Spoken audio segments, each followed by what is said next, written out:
You have spoken of the pure intention in centering prayer. How can a human intention be pure? Because God makes it pure. That's the only way it becomes pure. Purity of heart was the great ideal of the Desert Fathers. And what it means is that the motive of charity is foremost rather than self-centered motivation that reflects itself in the three first energy centers and in over-identification with one's group, a naive loyalty to one's group in spite of its serious defects at times.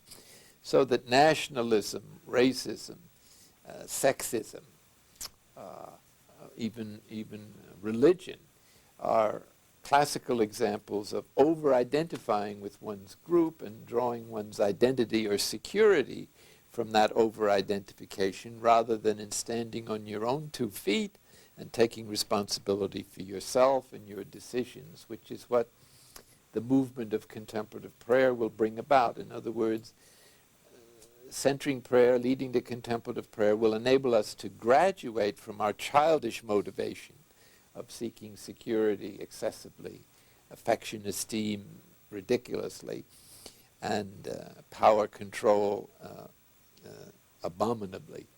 And so when those things are reduced to reasonable limits, then there's room to love other people, there's room to act from a new motivation in which treats other people as yourself, which is actually what the gospel recommends.